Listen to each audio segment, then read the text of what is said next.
Dakota bound Chicago, July of 1875 Clutching my valise to my body tightly, I cautiously stepped forward to board the railroad car along with the many others gathered on the wooden platform.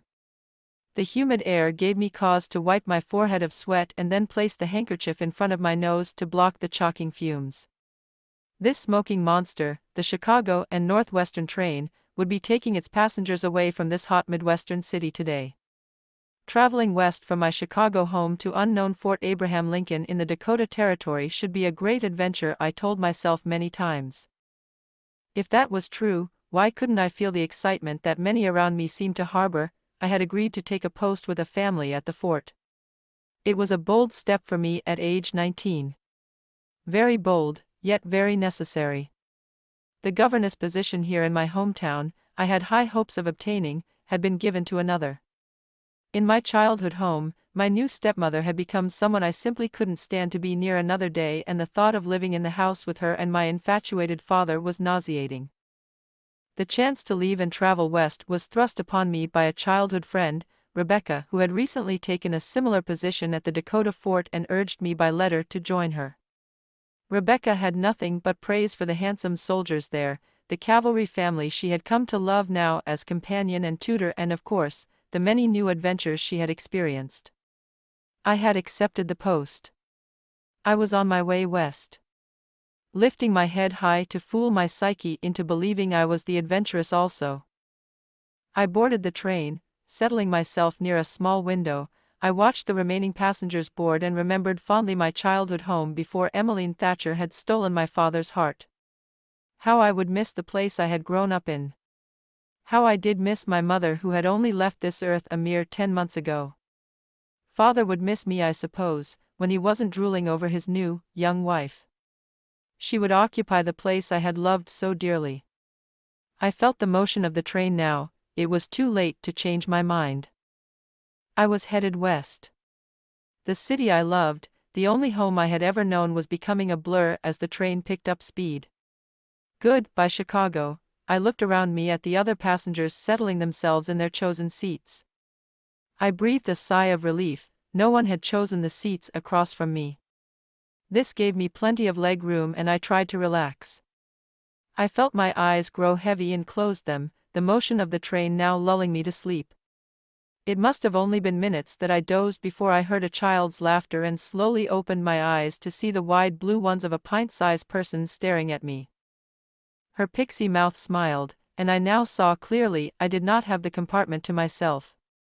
This little girl, and a woman I supposed to be her mother, had settled across from me. The child still staring. I straightened my back from the sleep slouch it had conformed to and saw the child whisper in her mother's ear. The mother was a hefty woman with a drab dress and hat, and told her child to hush, for the pretty lady was sleeping. Realizing I was the pretty lady she had been talking about, I quietly introduced myself. Nice to make your acquaintance, my name is Catherine. Catherine Trent. Giggling ensued then, and the little girl buried her head in her mother's ample bosom. The woman turned a bright shade of red and spoke finally, "Pleased to meet ya, we are Mary and Letty O'Connor." Nodding to them both, I realized I should attempt to make some conversation. These two would probably be my traveling companions for a while. I was getting off the train in Fort Pierre and then traveling by steamboat as far as Bismarck, where I would be met by the head of the family who would now be my employer. I had a curiosity where this woman and her child were traveling to. I knew my stop would not be the only destination of the many passengers. "May I ask your destination?" I inquired, leaning forward in my seat. The woman had a prominent dimple which increased as she smiled, and I noticed her hat now sat crooked on her head. She reached to straighten it as she replied in a clear Irish brogue. "Fort Abraham Lincoln, we are headed to, we are. Laundresses are needed and me and my little one are startin' a new life." "So we are." Surprised we were heading to the same destination, I felt encouraged. Well, it looked like we would be traveling companions all the way west. "Laundress, you say?" "Well, I have taken a position there also as companion and tutor to a family of 2 children. I must say, I am a bit nervous about the whole thing, yet you two look fairly excited. Mary O'Connor hugged her little Letty to her chest and shrugged her shoulders. "Me sister Eileen is already in service there. She urged me to come join her." "She did. Well, since me Patrick passed recently, it will be new life for the two of us, Dakota bao Chicago, tháng 7 năm 1875 năm ôm chặt chiếc vali vào người tôi thận trọng bước tới để lên toa tàu cùng với nhiều người khác đang tập trung trên bục gỗ. Không khí ẩm ướt khiến tôi phải lau mồ hôi trán rồi đặt chiếc khăn tay trước mũi để chặn khói bốc lên. Con quái vật hút thuốc này, chuyến tàu Chicago và Tây Bắc sẽ đưa hành khách của nó rời khỏi thành phố nóng bỏng ở miền Trung Tây này ngày hôm nay. Đi du lịch về phía Tây từ ngôi nhà Chicago của tôi đến pháo đài Abraham Lincoln vô danh ở lãnh thổ Dakota hẳn là một cuộc phiêu lưu tuyệt vời mà tôi đã tự nhủ nhiều lần. Nếu điều đó là sự thật, tại sao tôi không thể cảm thấy sự phấn khích mà nhiều người xung quanh tôi dường như đang ấp ủ? Tôi đã đồng ý nhận một bài viết với một gia đình ở Ford.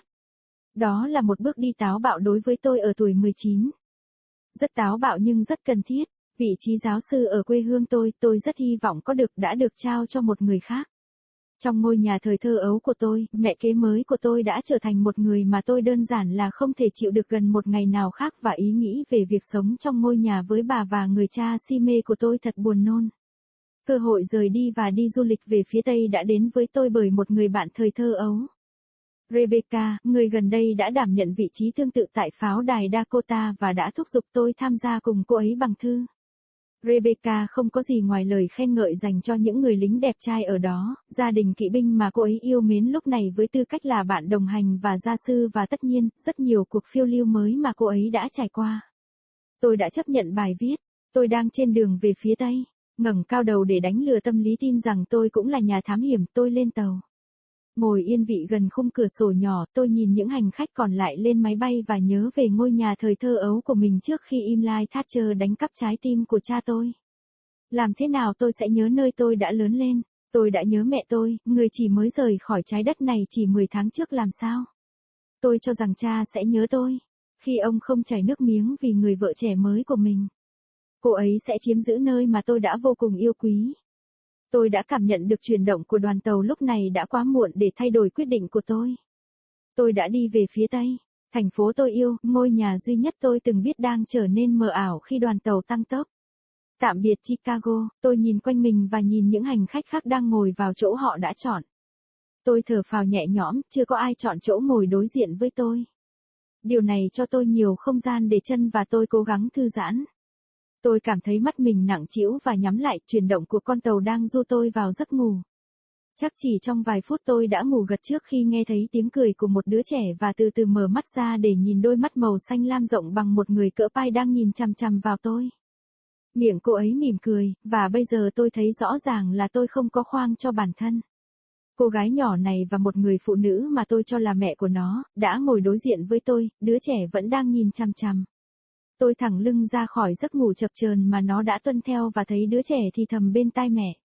Người mẹ là một người phụ nữ kiêu kỳ với chiếc váy và chiếc mũ tai bèo và nói với con mình rằng hãy im lặng vì người phụ nữ xinh đẹp đang ngủ. Nhận ra tôi là người phụ nữ xinh đẹp mà cô ấy đã nói đến, tôi lặng lẽ giới thiệu bản thân. Rất vui được làm quen với bạn, tên tôi là Catherine. Catherine Chen. Sau đó, tiếng cười khúc khích vang lên và cô bé vùi đầu vào bộ ngực đầy đặn của mẹ.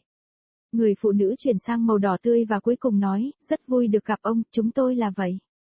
Mary và Letty O'Connor, gật đầu với cả hai, tôi nhận ra mình nên bắt chuyện. Hai người này có lẽ sẽ là bạn đồng hành của tôi trong một thời gian. Tôi xuống tàu ở Fort Pierre và sau đó di chuyển bằng tàu hơi nước đến Bismarck, nơi tôi sẽ gặp người chủ gia đình, người bây giờ sẽ là chủ của tôi.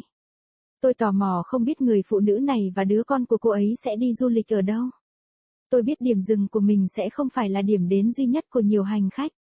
Tôi có thể hỏi điểm đến của bạn được không? Tôi hỏi, cúi người về phía trước vào chỗ ngồi của mình.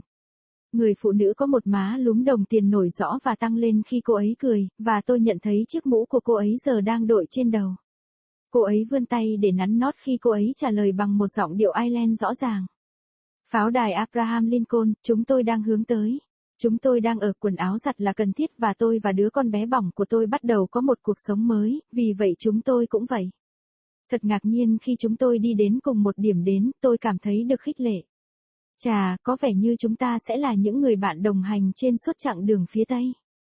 Bạn nói giật là, chà, tôi cũng đã đảm nhận một vị trí ở đó với tư cách là người bạn đồng hành và gia sư cho một gia đình có 2 đứa trẻ. Tôi phải nói rằng, tôi có một chút lo lắng về toàn bộ sự việc nhưng hai bạn trông khá hào hứng. Mary O'Connor ôm Letty nhỏ vào ngực và nhún vai. Em gái tôi, Aileen đã phục vụ ở đó. Cô ấy đã thúc giục tôi tham gia cùng cô ấy đã làm. Chà, vì tôi Patrick mới qua đời gần đây, đó sẽ là cuộc sống mới cho hai chúng tôi.